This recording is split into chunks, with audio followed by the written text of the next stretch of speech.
चलिए, आज का हमारा टॉपिक क्या है? ओव्यूलेशन।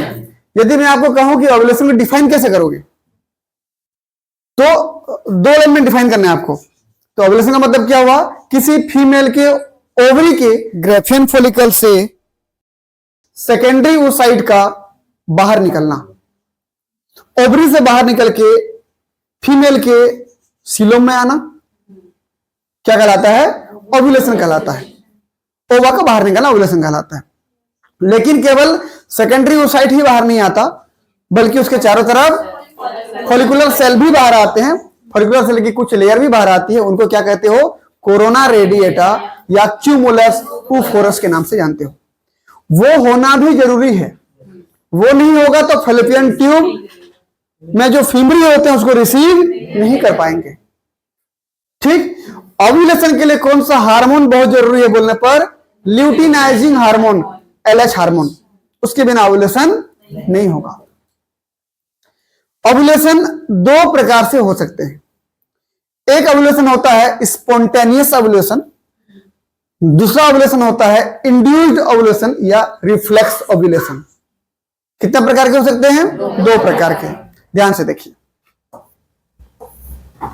ये देखिए भाई, ये ओवरी हो गया। पहले इसका हम डायग्राम बना लेते हैं थोड़ा सा। ये देखिए, ये क्या हो गया? फिम्बरी, ये फिम्बरी, ये इनफंडिबुलम, ये एम्पुला और ये इस्थमस हो गया। समझ लीजिए इसको आप। ठीक, ये पूरा इस्थमस कहलाता है, इतना ना जो जुड़ा हुआ है। ठीक, ये क्या है? ग्रेफियन फॉलिकल, ग्रेफियन फॉलिकल, और ये कार्पस ल्यूटियम। अब यहां से क्या हुआ? सेकेंडरी ओसाइट बाहर आया, ये ओव्यूलेशन हुआ। ओव्यूलेशन हुआ। कौन से हार्मोन की मात्रा बढ़ी तो हुआ? LH हार्मोन की मात्रा जैसे बढ़ जाती है तब जाके ओव्यूलेशन हो जाता है। और यहां पर कौन कौन है बोलने पर? Secondary oocyte plus follicular cell, बोलो या कोरोना रेडिएटा या क्यूमुलस ऊफोरस। ये था।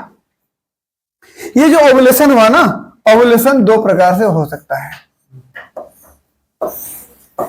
पहला स्पॉन्टेनियस ओव्यूलेशन, दूसरा इंड्यूस्ड या रिफ्लेक्स ओव्यूलेशन। कितने प्रकार से हो सकते हैं? दो प्रकार से ओव्यूलेशन हो सकते हैं। ठीक है। ये क्या था बताएं भाई मुझे?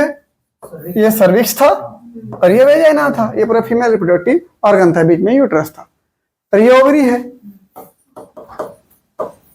ठीक है ना। ओव्यूलेशन कितना प्रकार से? दो प्रकार से। पहला स्पॉन्टेनियस ओव्यूलेशन, दूसरा इंड्यूस्ड। स्पॉन्टेनियस ओव्यूलेशन कहने का मतलब क्या होता है?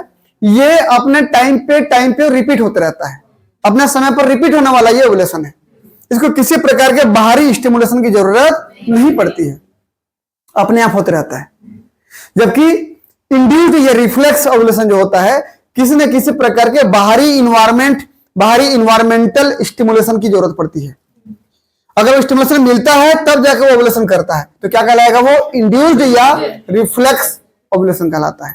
ठीक। यहां पर देखिए, ये यहां पर किसी प्रकार के कोई स्टिमुलेशन की जरूरत नहीं है, इसलिए ये अपने आप हो रहा है। तो क्या बोलोगे इसको? Spontaneous ovulation. यहां पर देखिए आप, ये मान लीजिए कोई एक ऑर्गेनिज्म था। इस ऑर्गेनिज्म का जो हाइपोथैलेमस था, ठीक है ना, इस हाइपोथैलेमस के पास स्टिमुलेशन जा रहा है। क्या स्टिमुलेशन जा रहा है? मैटिंग या कोइटस। मैटिंग बोले या कोइटस मतलब होता है कि मेल फीमेल जब मैटिंग की प्रोसेस कर रहे होते हैं, कॉपुलेशन कर रहे होते हैं, तो मेल का जो पेनिस होता है जब फीमेल के वेजाइना में एंटर होता है, तो जो स्टिमुलेशन उसके ब्रेन में जाता है, ये स्टिमुलेशन है। मेल का पेनिस जब फीमेल के वेजाइना में एंटर करता है, तो जो स्टिमुलेशन ब्रेन के हाइपोथैलेमस में जाता है, वहां से कौन सा हार्मोन निकलता है? Gonadotropin releasing hormone. कहां आया? एंटेरियर पिट्यूटरी में गोनेडोट्रोप सेल को स्टिमुलेट किया। वहां से कौन सा हार्मोन रिलीज हुआ? गोनेडोट्रोपिन हार्मोन, GNH, मतलब luteinizing hormone and follicular stimulating hormone, LH और FSH। ये दोनों चले गए कहां पे? ओवरी के पास। उसमें से खासकर एलएच हार्मोन की अगर बात करूं, इनमें से अगर खासकर किसकी बात करूं मैं, एलएच हार्मोन की बात करूं, ये जैसे गया ओवरी के पास, ग्रेफियन फॉलिकल को इंड्यूस कर दिया कि बेटा तुम अब क्या करो, ओव्यूलेशन कर दो, तो अब जाके यहां पर ओव्यूलेशन होता है। तो इस ओव्यूलेशन को होने के लिए किसकी जरूरत पड़ी, स्टिमुलेशन, एक्सटर्नल इन्वायरमेंटल स्टिमुलेशन की जरूरत पड़ी। और स्टिमुलेशन क्या था, मेल फीमेल का सेक्सुअल कॉपुलेशन वो होती है, तो वेजाइना से सिग्नल जाता है हाइपोथैलेमस में, तब जाके ये सब प्रोसेस होती है। मतलब ये कहूं कि मैटिंग होती है तब जाके क्या होता है, ओव्यूलेशन। तो इस प्रकार की ओव्यूलेशन क्या कहलाती है, इंड्यूस्ड या रिफ्लेक्स ओव्यूलेशन। ये मैटिंग का रिफ्लेक्स है कि ओव्यूलेशन हो रहा है। ये मैटिंग एक प्रकार का स्टिमुलेशन है, मैटिंग एक प्रकार का इंडक्शन है, वो इंड्यूस कर रहा है किस चीज को, ओव्यूलेशन को। जबकि यहां पर ऐसे किसी प्रकार का बाहरी इन्वायरमेंटल स्टिमुलेशन या इंडक्शन की जरूरत नहीं पड़ती है। समझ में आया। ओव्यूलेशन कितने प्रकार के बोला मैं, 2 प्रकार के। पहला क्या हमारे पास, स्पॉन्टेनियस ओव्यूलेशन, दूसरा क्या है, इंड्यूस्ड या रिफ्लेक्स है। स्पॉन्टेनियस मतलब क्या होता है बोला, occur naturally without stimulation by external environment, किसी प्रकार के बाहरी वातावरण का स्टिमुलेशन की जरूरत नहीं पड़ता है। ये ओव्यूलेशन अपने समय पर नेचुरली अपने आप होते रहता है। यहां अगर बात करें pre ovulatory LH surge and therefore ovulation is induced by some component of coitus. Coitus मतलब मैटिंग, मैटिंग मतलब कॉपुलेशन की प्रोसेस। कहने का मतलब ये हुआ कि यहां पर ओव्यूलेशन होने के पहले एलएच के हार्मोन की मात्रा का बढ़ना जरूरी होता है, और इस बढ़ने के लिए किसी को स्टिमुलेट करना पड़ेगा। स्टिमुलेट करने के लिए कौन सा प्रोसेस है, मैटिंग। मैटिंग होता है तो एलएच हार्मोन की मात्रा बढ़ने लगती है, ये एलएच हार्मोन जाता है और ओवरी में स्टिमुलेट करता है ओव्यूलेशन के लिए। समझ में आया ना।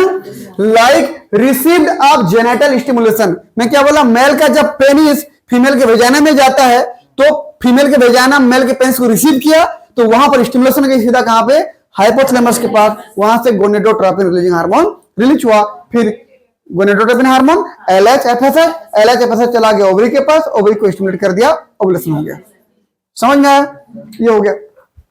स्पॉन्टेनियस की अगर बात करूं, रिपीट ऑन टाइम, वो अपने समय पर रिपीट होगा। जैसे ह्यूमन बीइंग की बात करूं तो हर 28 दिन के अंतराल में रिपीट होते जाएगा, ठीक। जबकि ये कैसा है, ये अपने समय पर रिपीट नहीं होगा। ये कैसे होगा, ये जब भी मैटिंग होगी तो ओव्यूलेशन होगा। समझ में आया ना। रिपीट ऑन टाइम में एग्जांपल क्या क्या है भाई स्पॉन्टेनियस में, mouse, rat, human, monkey, horse, guinea pig, pig, ship, ये सब में अगर आप डायग्राम देखना चाहें तो यहां देख सकते हैं। देखिए ये mouse, rat, human, monkey, horse, guinea pig, pig, ship. समझ में आया ना। किसी को नहीं पहचानते हो आप, ठीक।